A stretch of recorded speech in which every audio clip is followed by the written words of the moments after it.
The ancient kingdom of Chandrapura had stood for over 3,000 years, its crumbling stone walls bearing silent witness to countless horrors. In the year of the Crimson Moon, as recorded in the oldest texts of the forgotten archives, young Siddharth found himself walking the abandoned corridors of the royal library, where generations of scholars had mysteriously vanished without a trace. The flames of the oil lamps cast dancing shadows on the weathered walls, their light barely penetrating the oppressive darkness that seemed to pulse with malevolent intent. Siddharth's footsteps echoed hollowly against the stone floor, each sound seeming to awaken something that should have remained dormant. "You shouldn't be here," a voice whispered, freezing him mid-step. Siddharth turned slowly, his heart thundering in his chest, and found nothing in the air where the voice had seemed to come from. The ancient shelves lined up like rusty lips, holding their archived scrolls that whispered with the crackling wind without any wind at all, speaking a language death itself could not recall. Dev, the chief archivist, had warned him about this wing of the library. "The knowledge contained within these walls was never meant for mortal minds," he had said, his eyes distant and haunted. "Some texts were written in blood, others in substances we dare not name. But worst of all are the ones that write themselves while you watch." The warnings he had received along the way, he had dismissed as the fulminations of an old man who had spent too many years among dusty tomes. Now, standing there in the suffocating darkness, he wasn't so sure. Shadows seemed to stretch toward him with grasping fingers, and in the corner of his vision, darkness stirred with purpose. His research into the ancient dynasty of the Eternal Night had led him here, to the forbidden section where the most dangerous texts were kept. The chronicles spoke of a time before time, when beings of unimaginable power walked among mortals, wearing their skins like garments and feeding on their dreams. This attracted his gaze was a scroll, the edges lit softly with some vague, moribund sheen. Something lay beneath it instead of skin. Indeed, too smooth to seem animal, but there was its quality of unhealthy, unnatural heat. And with those characters written, they seem, as it stretches out across him, writhing under themselves like insectivorous inanimation. "I see you found it," came another voice, this one familiar. Siddharth turned to find Ankit, his fellow researcher, standing in the doorway. But something was wrong with his colleague's face. It seemed to shift and flow like wax in the lamplight. "Ankit?" Siddharth's voice cracked. "What happened to you?" Ankit's smile stretched impossibly wide, revealing row upon row of needle-sharp teeth. "I found the truth in these halls, Siddharth. The glorious truth that sets us free from the prison of flesh." His skin began to bubble and peel away, revealing something ancient and horrible beneath. Siddharth stumbled backward, the scroll falling from his trembling hands. The parchment ignited as it hit the floor, green flames spreading rapidly across the stones. In their light, he saw that the walls were alive with movement. Thousands of hands pressed against the stone from within, trying to break through into our world. As Siddharth turned to flee, he heard Ankit's voice one final time, but it was no longer Ankit speaking. The words came in a language older than humanity, and yet he understood them perfectly. "You opened the door, little scholar. Now they're all going to wake up." The lamps went out simultaneously, plunging the library into absolute darkness. In that blackness, Siddharth heard the sound of stone cracking, of ancient seals breaking, and of something vast and hungry drawing its first breath in 3,000 years. He ran, but in the lightless corridors of the royal library, there was no escape from the horror he had unleashed. The very shadows reached for him with eager hands, and the air itself seemed to thicken with malevolent presence. Behind him, he could hear the sound of ancient knowledge awakening, of forbidden texts opening themselves, of words that were never meant to be read again taking physical form. The light at the end of the corridor seemed miles away, and with each step, Siddharth felt the weight of centuries of accumulated darkness pressing down upon him. He knew, with a certainty that chilled him to his core, that what had been sleeping in these halls had never truly been contained. It had simply been waiting for someone curious enough, someone foolish enough, to give it the attention it craved. Kavya had always known there was something wrong with the old temple archives. As head priestess of the sacred order of Chandrapura, she had spent decades protecting its secrets, but never had she felt such overwhelming dread as she did now. The midnight bells of the Temple of Eternal Silence tolled 13 times, an impossible occurrence that made her blood run cold. Through the temple's stained glass windows, the moon cast crimson shadows that seemed to writhe and twist across the marble floor. Her apprentice, Ria, burst into the chamber, her face ashen with terror. "They've breached the library seals," she gasped. "The lurking ones. They're awakening." Kavya's worst fears were confirmed. For generations, her order had maintained the ancient wards that kept the darkness contained within the royal library. Now she could feel those wards crumbling, their power dissipating like smoke in the wind. The very air grew thick with the stench of ancient malevolence. "Gather the others," she ordered, her voice steady as her panic grew. "We must perform the ritual of containment before it's too late." But even as she spoke, she knew in her heart that they were already too late. The darkness that had slumbered for millennia was now fully awake, and it was hungry. The ancient caretaker of the temple, stood in the doorway, his usual serenity broken. "The sacred texts. They are changing," he whispered. "The words are rewriting themselves. They speak of the return, of the time of unmaking." His hands shook as he held out an ancient scroll, its surface writhing with symbols that seemed to hurt the eyes to look upon. The temple's vast chamber suddenly felt small and confining. Shadows danced at the edges of their vision, taking forms that should not exist in any sane reality. The stone walls wept with a liquid that looked like blood, but smelled like the void between stars. Priya, the youngest of their order, descended the spiral staircase with unnatural grace. But something was wrong.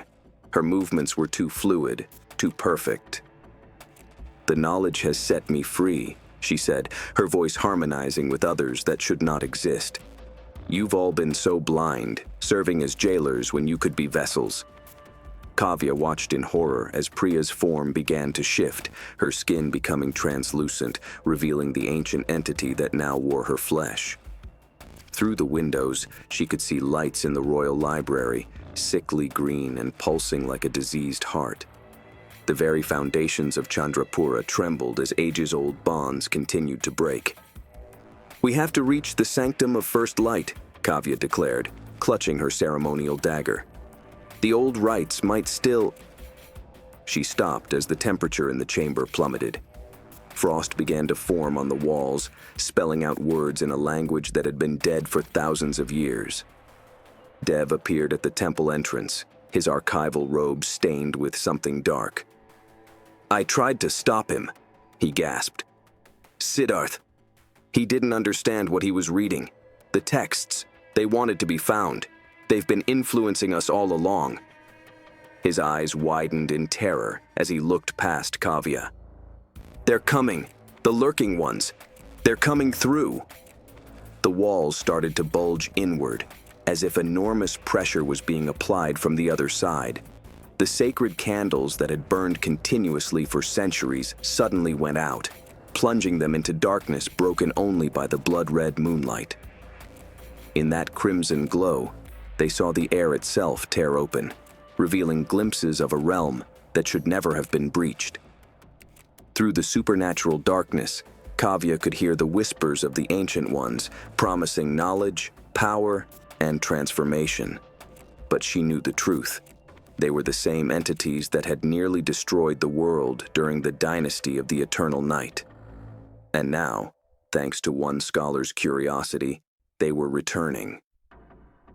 The chapter ends with Kavya and the surviving members of her order racing against time, trying to reach the sanctum as reality itself begins to unravel around them.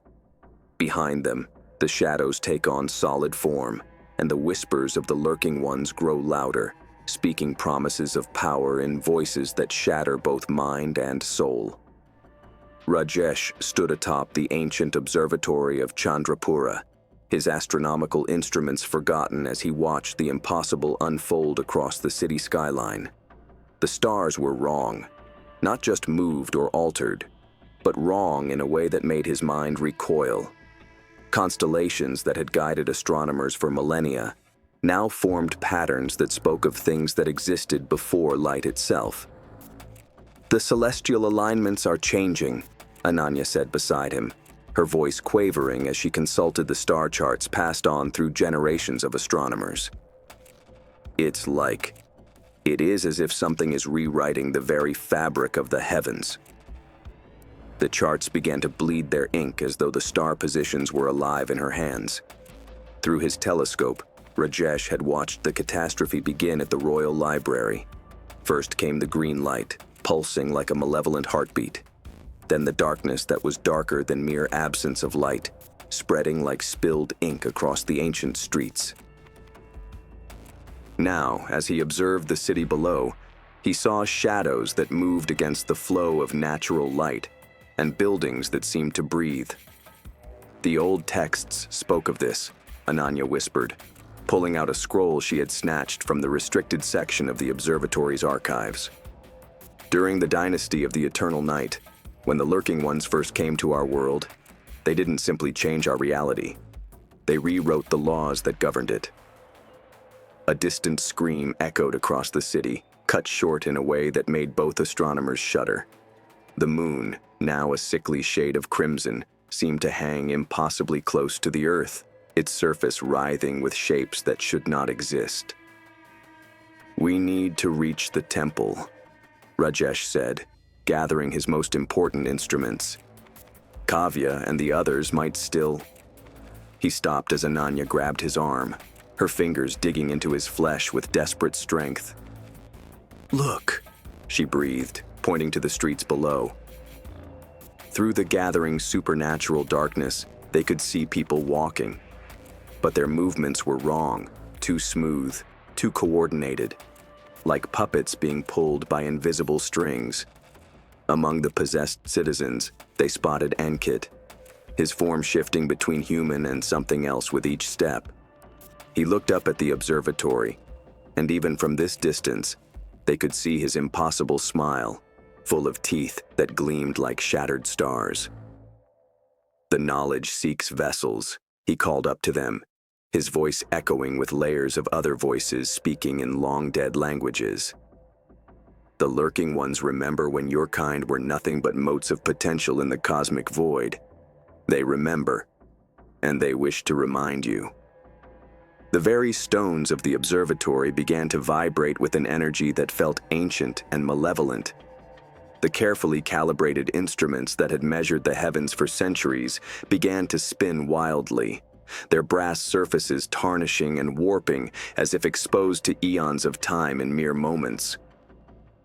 "The star charts," Ananya gasped, spreading them out on the observation platform. "They're showing configurations that won't exist for thousands of years, and some that existed before human eyes first looked upon the sky."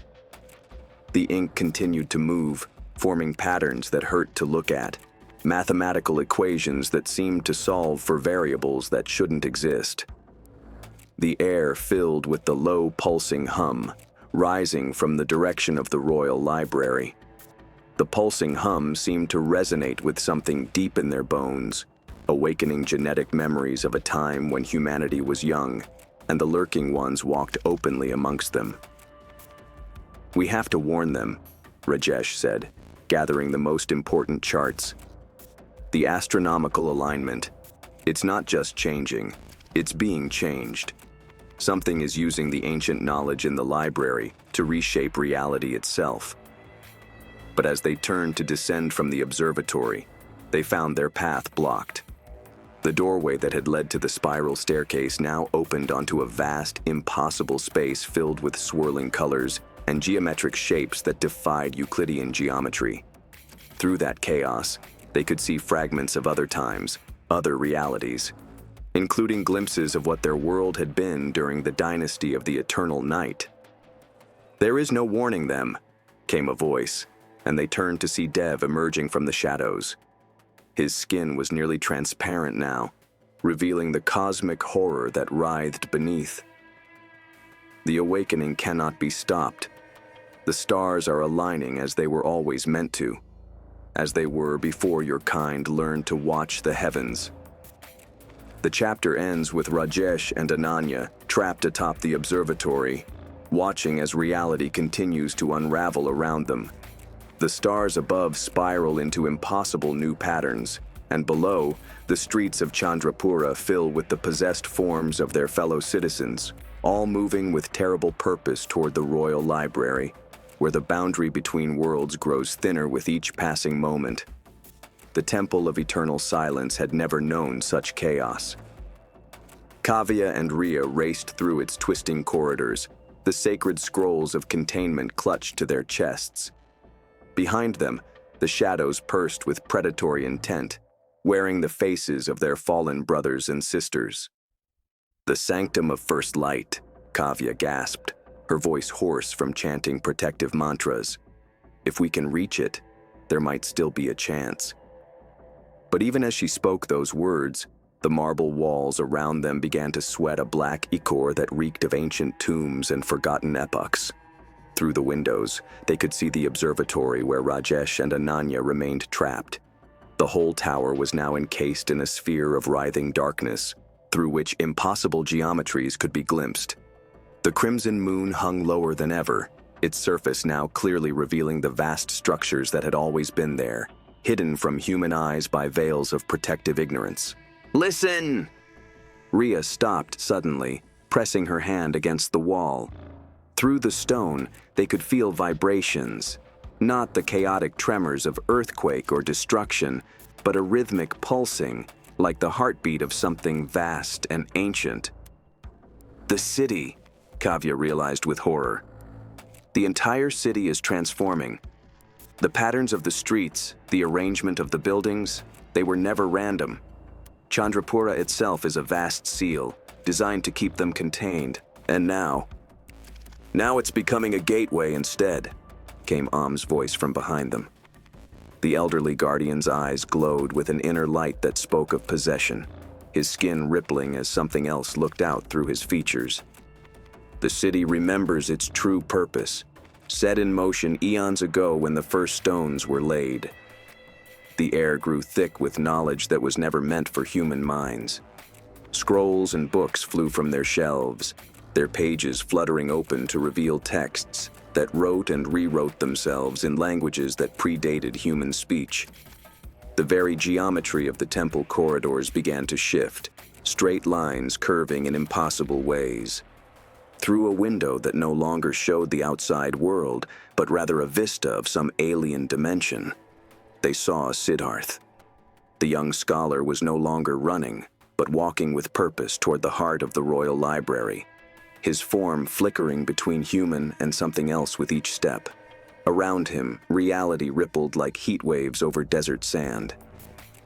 "The dynasty of the Eternal Night was not our past," the thing wearing Am's face said, its voice harmonizing with others that echoed from the walls themselves. "It is your future.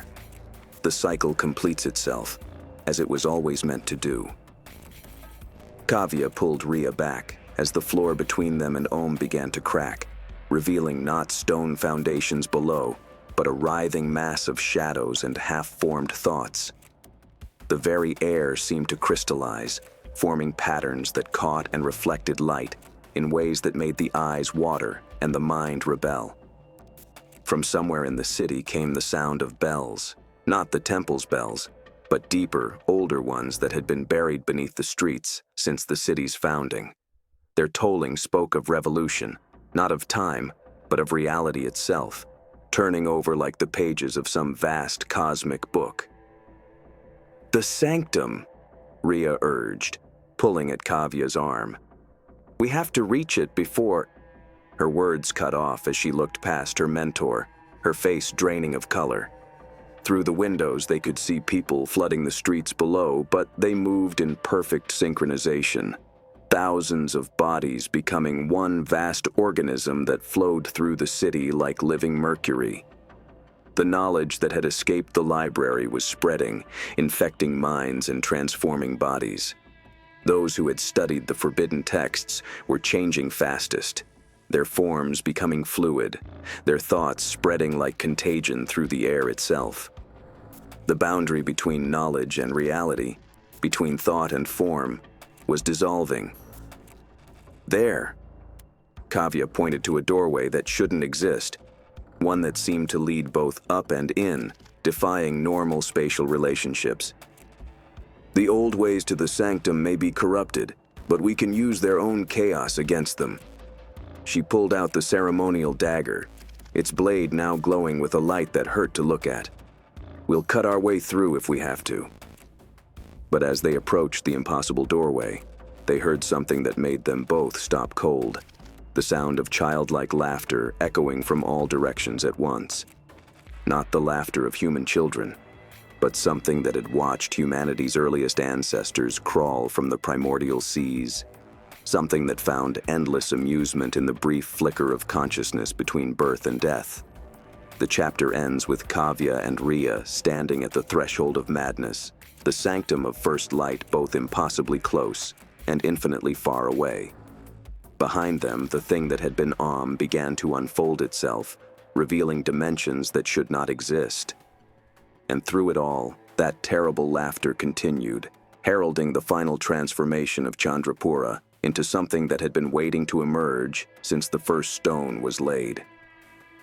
In the depths beneath the royal library, Siddharth moved through corridors that had never known human footsteps. The walls here were older than Chandrapura itself, carved with symbols that seemed to move when viewed directly. His transformation was nearly complete now. The knowledge had remade him, showing him truths that had been hidden since the first human minds learned to think in abstract terms. Beautiful, isn't it? Ankit materialized beside him, his form shifting between dozens of possibilities with each passing moment. The patterns beneath everything, the truth behind the veil of reality. His voice echoed strangely, as if speaking from multiple throats simultaneously. The foundations of the library stretched far deeper than they should, descending into chambers that predated not just the city, but civilization itself. Here, in the deepest darkness, they found the original template from which all libraries were unconsciously modeled, not a place of learning, but a trap for knowledge itself, designed to attract and contain things that existed before human thought. "They're almost here," Siddharth said, his voice resonating with newfound understanding. Through the stone above, he could feel Kavya and Ria making their way toward the sanctum of first light, carrying their useless artifacts of containment. They still think they're trying to save their world. A sound like shattering glass ran through the impossible architecture of the deep library. But it wasn't glass shattering.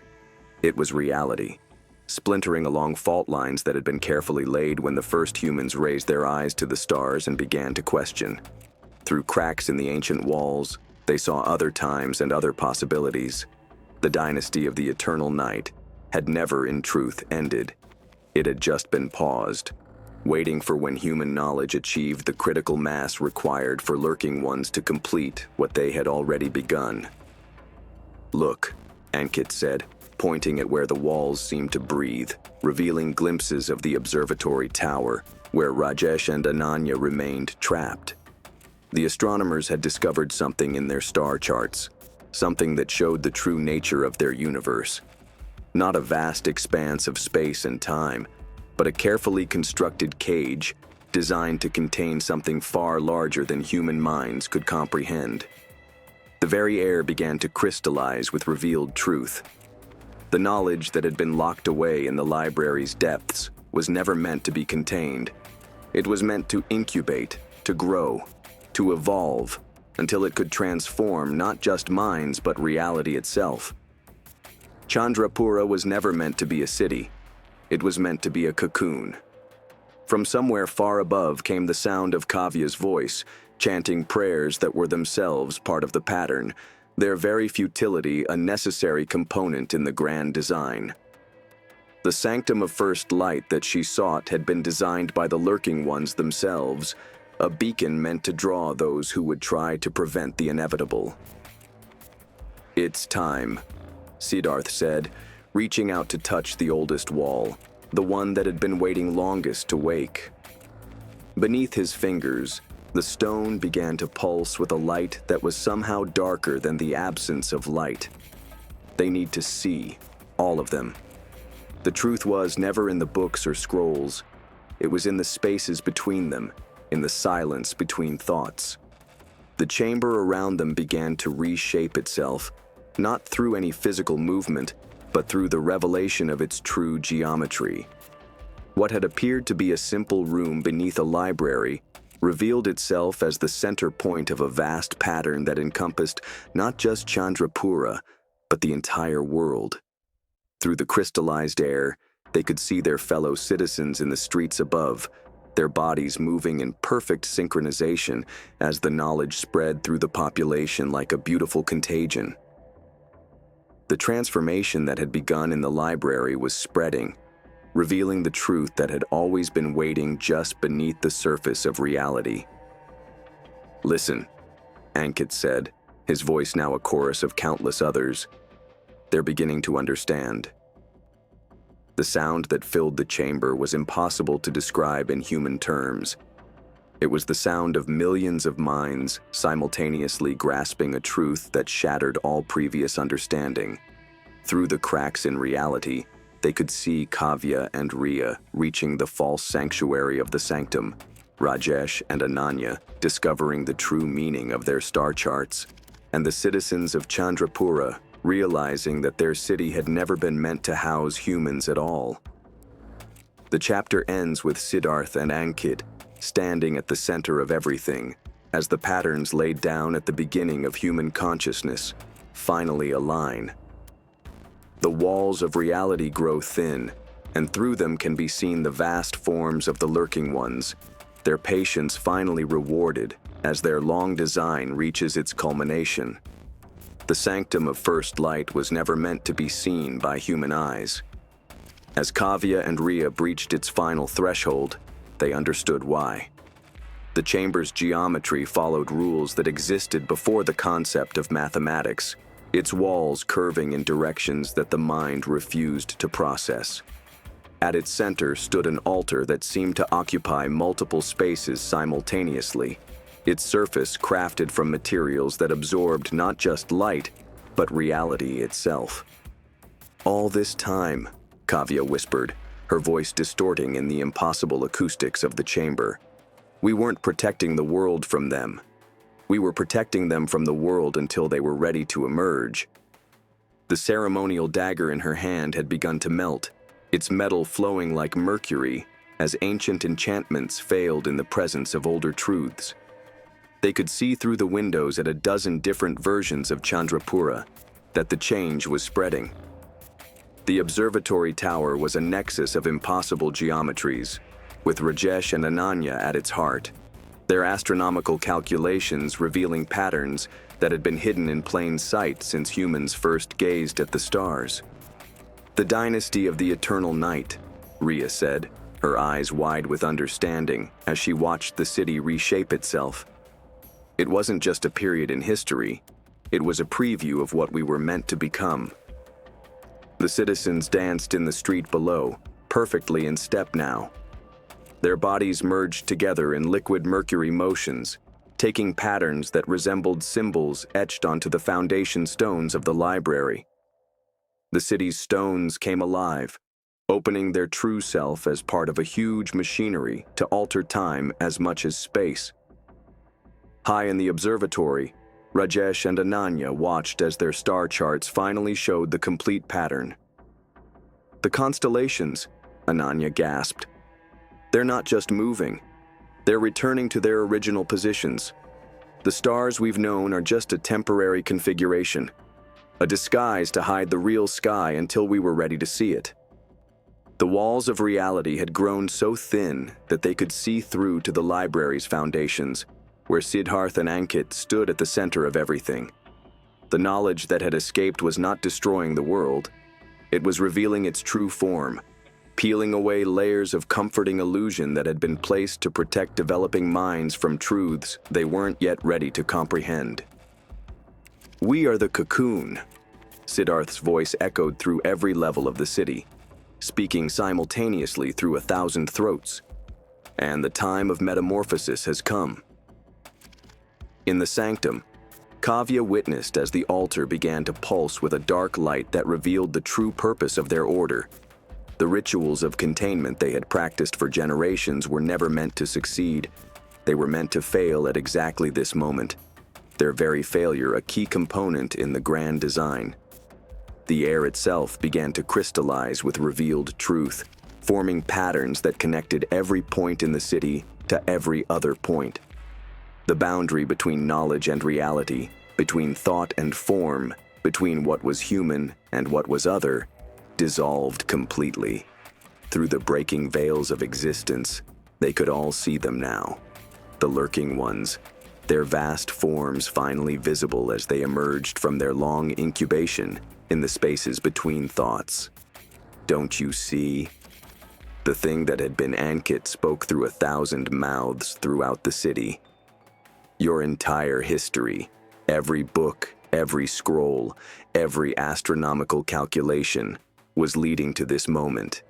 The knowledge was never meant to be contained. It was meant to transform." The chapter ends with the city of Chandrapura suspended in a moment of perfect understanding. Every inhabitant, whether in the sanctum, the observatory, the library's depths, or the flowing streets, simultaneously grasps the truth that their entire civilization had been designed for this moment. As reality continues to unravel, the final transformation approaches.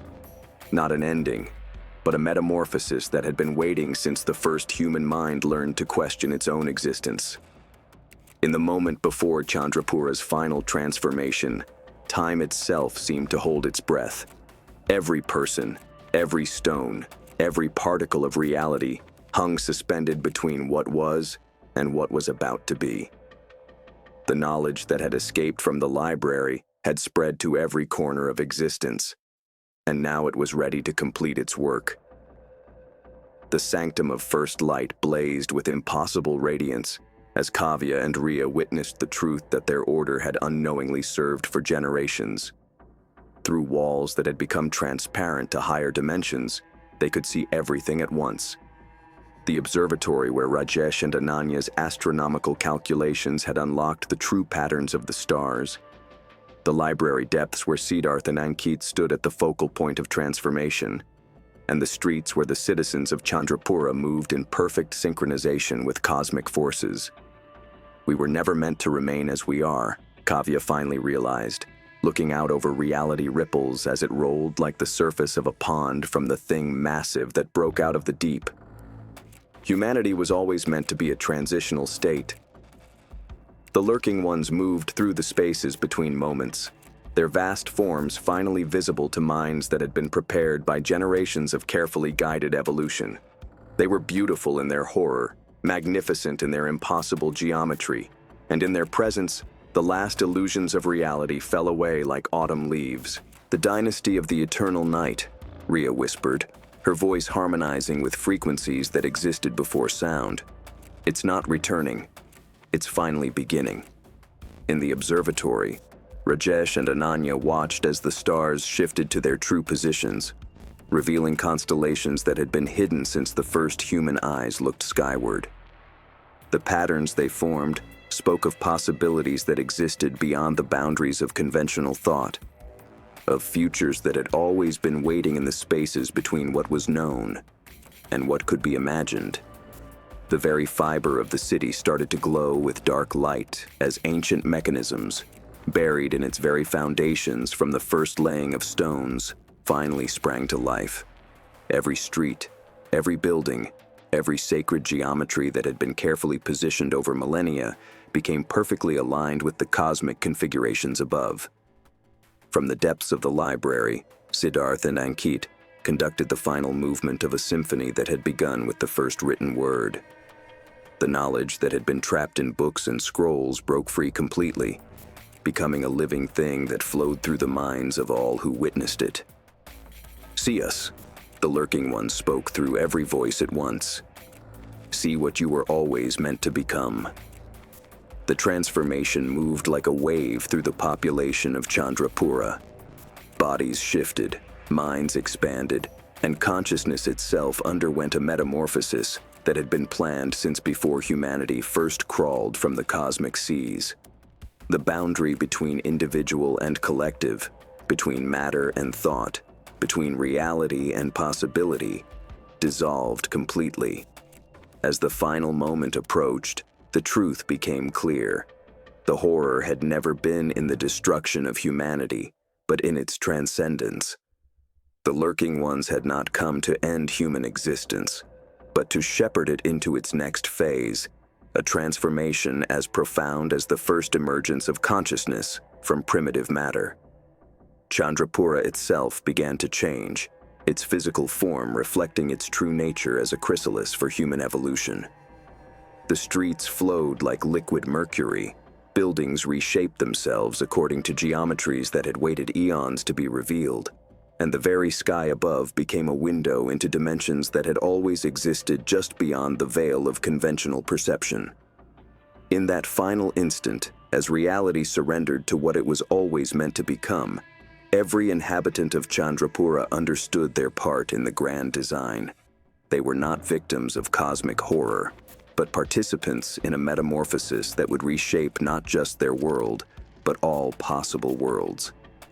The dynasty of the eternal night began not with darkness, but with enlightenment.